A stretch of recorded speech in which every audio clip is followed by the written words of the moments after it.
E aí, pessoal? Preparados para mais um mergulho aqui no Odisseia Textual? Hoje a gente vai se aventurar pelas páginas de um best-seller que deu o que falar. A Sutil Arte de Ligar o Foda-se, do Mark Manson.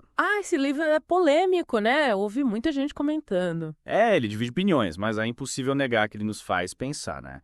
E acho que o segredo tá na sinceridade do Manson, sabe? E vai direto ao ponto, sem rodeios, sem medo de profundidade. Ele não tenta enfeitar a realidade, né? Vai direto na ferida. Exatamente. E ele já começa com o pé na porta, abrindo o livro com a história de um cara que dispensa apresentações, Charles Bukowski. Bukowski, o poeta, o bad boy, que ele tem a ver com autoajuda. É aí que o Manson nos surpreende.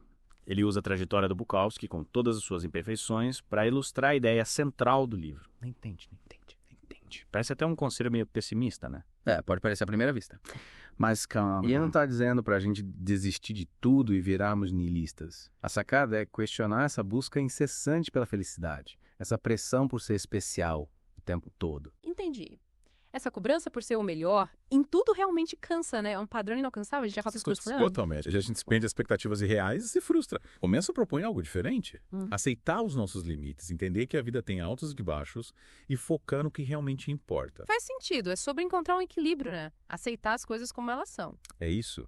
E ele chama essa armadilha da busca incessante pela felicidade de círculo vicioso infernal. Círculo vicioso infernal, que nome dramático.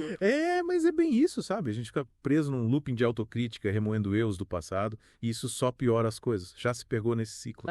Com certeza. Quem nunca, né? Pois é. É como se a gente estivesse sabotando a nossa própria felicidade, né? E quando a gente escapa dessa cilada. Essa é a questão. O Manson nos dá um mapa. Ele nos dá uma bússola, os nossos valores. Ele argumenta que a gente precisa ter clareza do que realmente importa pra gente e usar isso como guia para tomar decisões e enfrentar os desafios da vida. Ter o norte, né? Saber o que a gente quer, o que a gente busca. Exatamente. E aí que entra o segundo ponto crucial do livro, o valor do sofrimento. Sofrimento, mas a gente não vive buscando o oposto. Prazer, conforto, felicidade. Sim, parece contraditório. Mas o Manson quebra essa lógica, mostrando que o sofrimento é inevitável. Mas se é inevitável, por que dar valor a ele? Porque a forma como lidamos com o sofrimento é que faz toda a diferença. Ele usa a história do Hiroo Onoda, um soldado japonês que lutou na Segunda Guerra Mundial por 29 anos após o seu fim, para ilustrar essa ideia. 29 anos depois do fim da guerra, sério. É inacreditável, né? Ele continuou lutando porque não acreditava que o Japão tinha se rendido. Se apegou aos seus valores de lealdade e disciplina, mas acabou vivendo uma realidade distorcida. Caramba, que história. Mas e o que isso tem a ver com a gente? O Manson compara essa história com a do Dave Mustaine, o guitarrista que foi expulso do Metallica e canalizou toda a sua frustração para criar a banda Megadeth. Duas histórias, dois contextos completamente diferentes, mas com uma lição em comum. A forma como lidamos com a dor, com o fracasso, é moldada pelos nossos valores. Nossa, faz muito sentido. Mas como a gente define esses valores? Como saber quais são os bons e os ruins?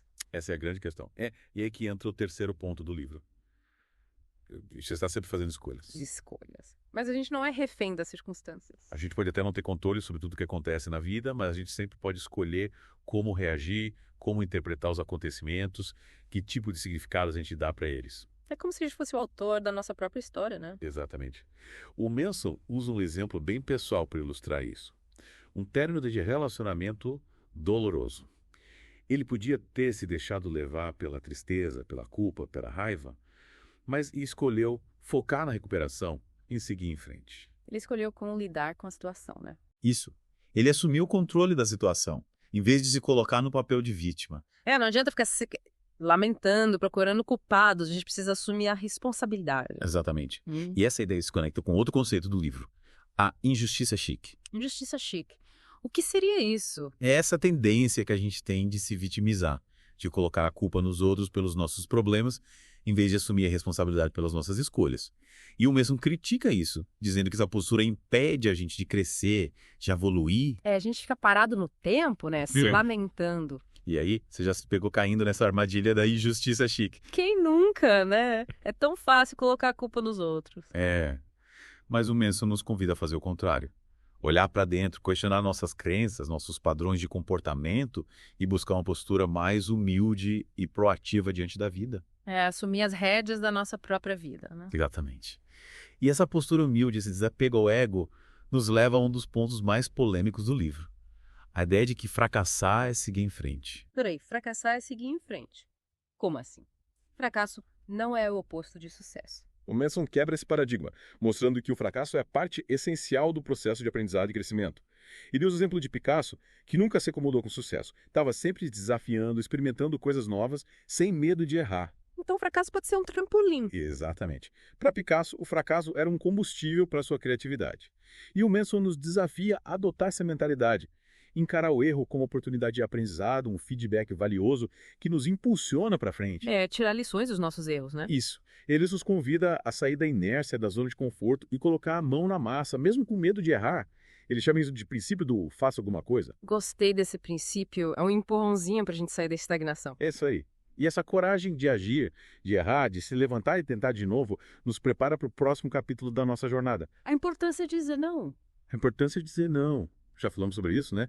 No contexto da injustiça chique. Sim, mas agora vamos ampliar essa ideia para os nossos relacionamentos, para a vida em geral. O Manson argumenta que a capacidade de dizer não é fundamental para a gente definir limites saudáveis, priorizar o que realmente importa e construir relacionamentos mais autênticos e duradouros. Ele usa o exemplo do seu próprio casamento para ilustrar essa ideia. Interessante. O que aconteceu no casamento dele? Ele conta que no início do casamento, ele e a esposa tinham dificuldade em se comunicar de forma honesta e aberta. Eles evitavam conflitos, cediam às vontades do outro por medo de desagradar, de criar atrito. Mas com o tempo ele percebeu que essa falta de sinceridade estava corroendo a base do relacionamento. A gente precisa ser sincero, né? Mesmo que seja difícil. Exatamente. E ele percebeu que dizer não significava rejeitar o outro, mas sim se respeitar, se colocar como indivíduo. E essa honestidade fortaleceu o relacionamento, criou uma base mais sólida de confiança e intimidade. Então, o não pode ser libertador. Com certeza. Tanto para o indivíduo quanto para o relacionamento. Mas como a gente aplica isso na prática? Como dizer não, sem magoar o outro, sem gerar conflito, Sarah Tinseto? Essa é a questão. O Manson dá dicas práticas sobre isso no livro. Ele ensina a gente a se comunicar de forma assertiva, a expressar nossas vontades de forma clara e respeitosa, a negociar limites, a encontrar um equilíbrio entre o sim e o não. Nossa, parece bem útil. Acho que todo mundo precisa aprender a dizer não de forma mais assertiva. Concordo. E essa habilidade é essencial para construirmos relacionamentos mais saudáveis, mais equilibrados, em que a gente se sinta livre para ser quem a gente é. E por falar em liberdade, o Manson nos leva a uma reflexão profunda sobre a finitude da vida, a inevitabilidade da morte no último capítulo do livro. E aí você morre. E você morre. Que título impactante. Como ele aborda essa questão? De forma brilhante, como sempre. Ele começa compartilhando uma experiência pessoal, a morte do seu amigo Josh. E ele descreve como esse evento fez repensar suas prioridades, seus valores, sua forma de encarar a vida. A morte tem esse poder de nos fazer repensar tudo, né? Totalmente. E o Manson usa essa experiência para nos convidar a refletir sobre a nossa própria finitude. Ele nos leva a questionar o que eu estou fazendo com a minha vida, o que eu quero deixar como legado, que marco eu quero deixar no mundo. Que perguntas profundas, sim. Sim. E em vez de nos dar respostas prontas, ele nos apresenta a obra de Ernest Becker, um antropólogo que estudou a relação do homem com a morte. Becker argumenta que a consciência da nossa própria mortalidade é o motor que nos impulsiona a buscar significado na vida. Buscar um propósito, um legado. Exatamente. Segundo Becker, a gente tenta transcender a nossa finitude através da criação de legados, de obras que nos sobrevivam, seja através da arte, da ciência, da família, de qualquer forma de contribuição para o mundo. É como se a gente quisesse deixar uma parte de nós aqui, né? Mesmo depois de partir. E o Manson usa essa teoria para nos mostrar que a gente não precisa ter medo da morte, mas sim usá-la como um incentivo para vivermos com mais propósito, para deixarmos um legado positivo. Ele nos desafia a encontrar o nosso próprio Everest, nossa própria escalada, os nossos próprios desafios. Cada um com sua própria jornada, né? Sim. E ele conta sobre sua experiência escalando o Cabo da Boa Esperança, na África do Sul. Ele descreve os desafios, os medos, a sensação de superação e usa essa metáfora para nos mostrar que a vida é uma grande aventura, cheia de desafios e belezas, que a gente precisa ter coragem para enfrentá-la. Sobreviver intensamente, né? Exatamente. E o Manson encerra o livro com uma frase do Bukowski que resume bem essa ideia. Todos vamos morrer. Todos nós. Que circo. Só isso deveria nos fazer amar uns aos outros, mas não. Ficamos apavorados e somos esmagados pelas trivialidades da vida. Somos consumidos pelo nada. Nossa, que frase forte. Ela realmente coloca as coisas em perspectiva, né? Ela nos faz pensar sobre o que realmente importa, sobre o que estamos fazendo com o nosso tempo. E aí, o que você achou dessa primeira parte da nossa imersão em A Sutil Arte de Ligar o Foda-se? Que ideias te chamaram mais atenção? Acho que a grande sacada do Manson é desmistificar a busca pela felicidade, mostrando que a gente precisa abraçar os desafios, as dores, para poder realmente crescer. E a importância de definirmos os nossos valores, de agirmos de acordo com eles, mesmo quando é difícil. Concordo. E a gente vai continuar explorando essas ideias na próxima parte do nosso mergulho. Fiquem ligados para descobrir como Manson nos ensina a lidar com a morte, a construir relacionamentos mais autênticos e a encontrar o nosso próprio significado para a vida. E para quem quiser se aprofundar no livro, o link para comprar A Sutil Arte de Ligar o Foda-se está na descrição do episódio. Vale a pena a leitura. A gente se encontra na próxima parte da nossa odisseia textual. Até lá. Essa frase do Bukowski no final do capítulo anterior me deixou intrigada, sabe? Somos consumidos pelo nada. É como se depois de toda a luta da vida a gente simplesmente desaparecesse. É uma reflexão bem profunda, né? Ele coloca a inevitabilidade da morte, mas também essa sensação de que a gente se perde em meio às preocupações do dia a dia e acaba se esquecendo do que realmente importa. E o Manson usa essa ideia como um chamado para ação, né? Pra gente acordar pra vida, pra viver de forma mais intensa, com mais propósito. Exatamente. E ele se conecta com a experiência que ele teve escalando o Cabo da Boa Esperança, lembra? Ele fala sobre o medo, a adrenalina, mas também a sensação de estar completamente presente, de sentir vivo como nunca. Ele descreveu a escalada como uma metáfora para a vida, né? Cheia de desafios e belezas em que a gente precisa ter coragem de encarar os nossos medos para realmente experienciar tudo isso. É isso aí. E essa busca por uma vida mais intensa, com mais significado, nos leva de volta à ideia do legado que a gente comentou no início. Lembra do Ernest Becker? Sim. O Becker fala que a gente busca transcender a nossa finitude criando algo que nos sobreviva, deixando nossa marca no mundo. Mas como a gente faz isso na prática? É o que eu me pergunto. E o Manson, em vez de dar uma receita pronta, nos incentiva a encontrar o nosso próprio caminho. Ele usa a metáfora da escalada, mas cada um tem a sua própria montanha para escalar. É verdade. Cada um com seus desafios, seus objetivos, seus sonhos. Isso. E é nesse ponto que a gente se conecta com a ideia de ligar o foda-se de forma mais profunda. Não é sobre ser indiferente a tudo, mas sobre escolher as nossas batalhas, focar no que realmente importa para nós, no que nos move, no que nos faz vibrar. Faz sentido. É como se a gente fizesse uma seleção, né? Que realmente vale a pena. O que me leva para frente, no que eu vou investir minha energia. Exato. E essa capacidade de escolher as nossas batalhas também se reflete nos nossos relacionamentos. Lembra que o Manson fala sobre a importância de dizer não. Sim, ele usa o exemplo do próprio casamento para mostrar como a honestidade, mesmo que doa um pouco, é fundamental para construir uma relação mais forte.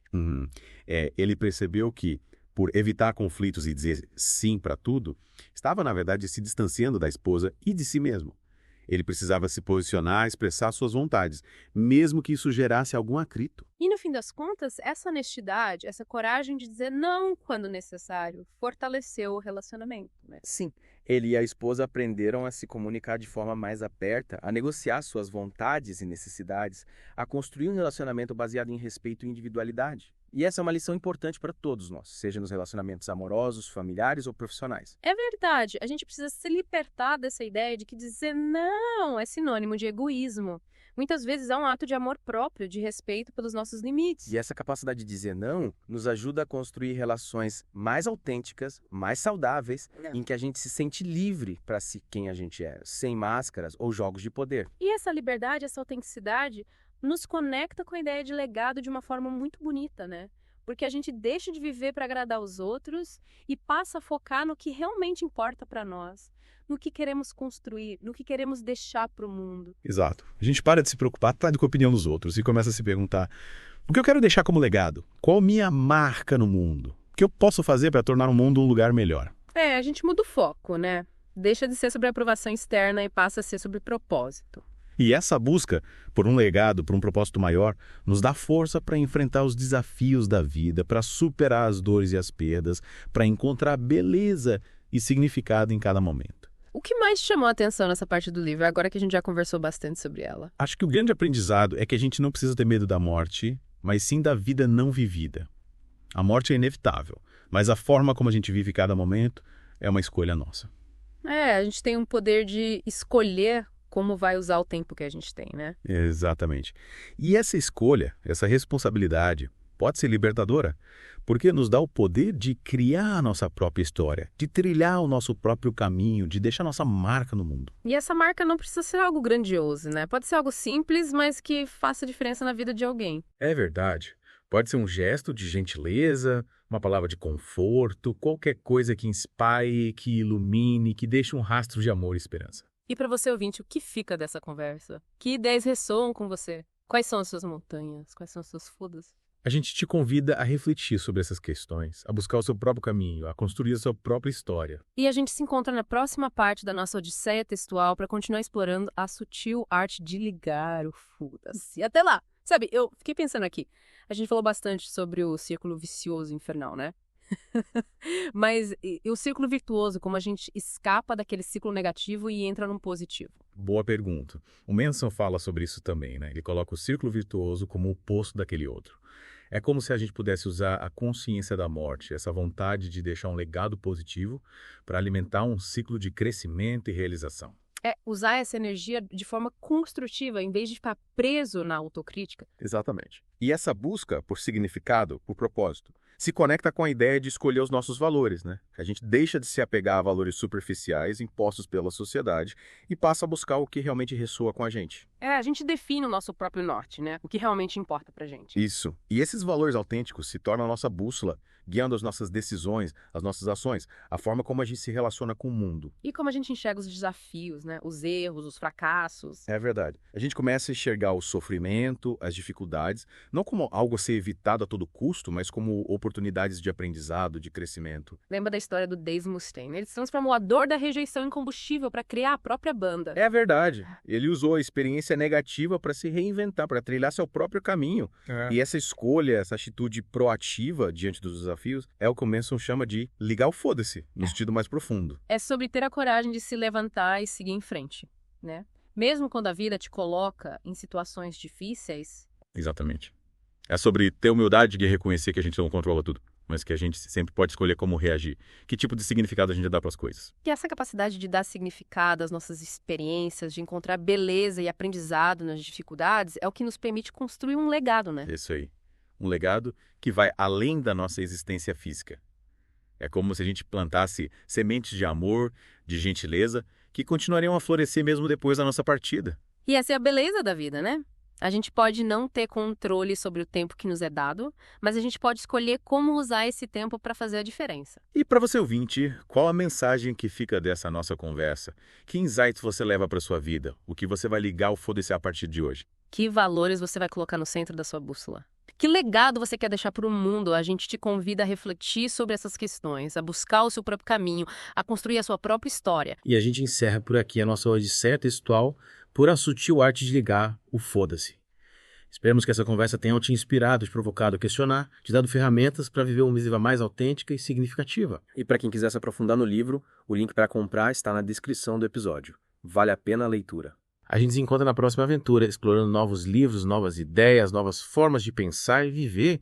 Até lá!